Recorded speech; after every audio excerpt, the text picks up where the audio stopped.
Hello बच्चों, आइए हम प्रश्न देखते हैं। प्रश्न है हमारा, नीचे दिए गए 4 कथनों ए से डी में से प्रत्येक में एक या दो रिक्त स्थान हैं, वह विकल्प चुनें जो किन्हीं दो स्थानों को सही रूप से भर सके।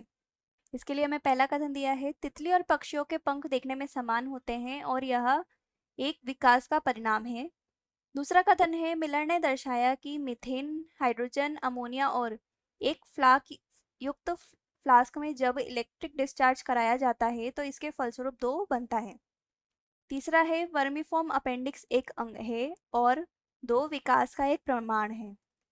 चौथा है, डार्विन के अनुसार विकास एक व उपयुक्तम की दो के कारण हुआ। अब हमें यहाँ पे विकल्प दिए हुए हैं, उससे पहले हम देख लेते हैं हमारी मुख्य अवधारणा, जिसमें हम देखते हैं हमें यहाँ पे पहला कथन दिया हुआ है। पहले कथन में ये कह रहा है कि जो तितली और पक्षियों के पंख हैं, तितली और पक्षियों के पंख, तो इनके जो पंख हैं उनकी जो उत्पत्ति है वह भिन्न भिन्न है, किंतु इनकी जो विकास की दिशा है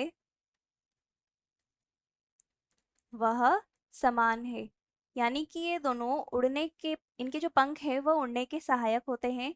इसलिए तितली और पक्षियों के पंख का जो विकास है वह एक प्रकार का अभिसारी विकास है।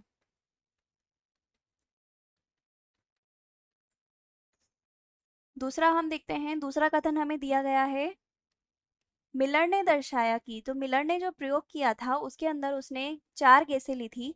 उसमें एक तो थी मीथेन, एक थी हाइड्रोजन, एक थी अमोनिया और एक थी जलवाष्प।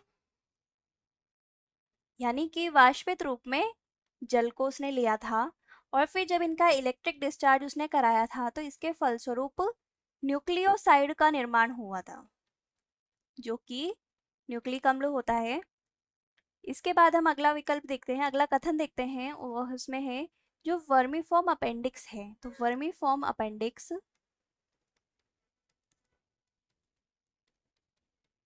यह एक प्रकार का अवशेषी अंग होता है, जो कि शारीरिक विकास का प्रमाण है।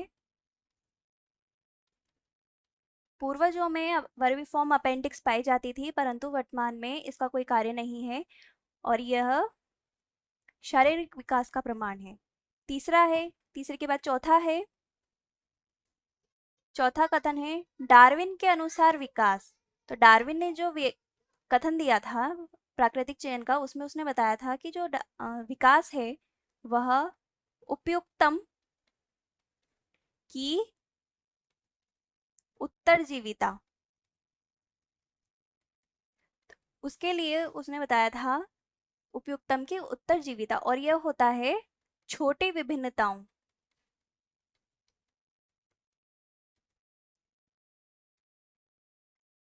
तो यानी कि जो विकास है वो एक तो छोटी विभिन्नता और उपयुक्तम की उत्तरजीविता के कारण हुआ। तो सबसे पहले हम देख लेते हैं, हमारा जो पहला विकल्प है वह है ए, जिसमें पहला आ रहा है अभिसारी, यह सही है। दूसरा है डी का पहला, जिसमें आएगा छोटी विभिन्नता और फिर आएगा उत्तरजीविता, तो यह विकल्प सही है। इसके बाद बी विकल्प है, जिसमें पहला है अभिसारी का, यह सही है, लेकिन बी जिसमें पहला है ऑक्सीजन तो यह गलत है, क्योंकि उसके लिए उसने ली थी जलवाष्प और न्यूक्लियोसाइड, तो यह विकल्प गलत हो जाता है। तीसरा है बी में पहला जलवाष्प और फिर अमीनो अम्ल, तो अमीनो अम्ल नहीं होता है, यह होता है न्यूक्लियोसाइड। सी में पहला है समझात, जो कि गलत है, और शारीरिक, तो यह विकल्प ही गलत हो जाता है। फिर डी है जो कि गलत है। अब हम उत्तर देखते हैं, तो उत्तर है हमारा विकल्प ए। आशा है आप उत्तर समझ गए होंगे। धन्यवाद।